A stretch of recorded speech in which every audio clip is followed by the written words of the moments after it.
Kasong suway nga paglaglag o abortion sa bata sa sabakan sa sakinahan, gisangat na ngadto Cebu City Prosecutor's Office batok sa upat kanalang bigit sa maong krimen. Ano ang report? Gisangat na sa Cebu City Prosecutor's Office ngadto sa korte ang kasong attempted intentional abortion batok sa upat ka mga dinakpan. Naglakip kini nilang Gloria Gabutin, Joey Paulino Girigay, Francisca Rivamonte o Mary Tise Rural. Nakitaan sa Piskalya Siyudad sa Sugbo nga adunay probable cause ang kaso.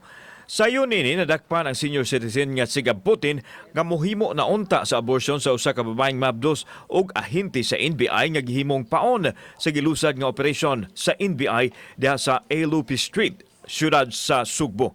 Kauban ini ang social media manager nga si Girigay nga maoy nang recruit sa mga kliyente gamit ang social media ug ang duha ka mga apil pa sa grupo. Nagpasalamat mi sa Cebu City Prosecutor's Office nga gisang-uyan ang among mga ebidensya ug among operation gisustain nila.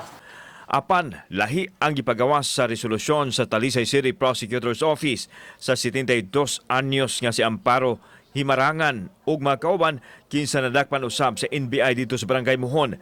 Sa inquest resolution sa Talisay City Prosecutor, kuwang matud pa ang gipang sumiter nga dokumento ug ebidensya sa pag-ila kung adunay probable cause sa pagsangat sa kaso ngadto sa korte.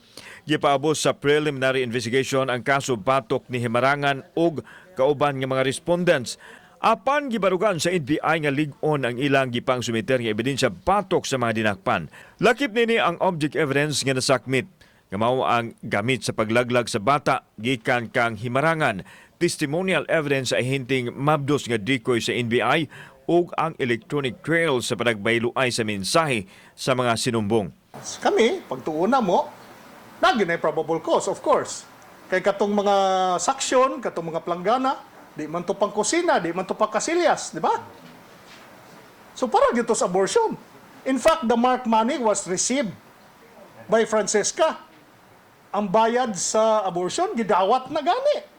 Suma ni Atty. Rinan Oliva ang direktor sa NBI 7 nga gipabuhian sa Piskalya sa Talisay si Himarangan samtang anaa pa sa preliminary investigation.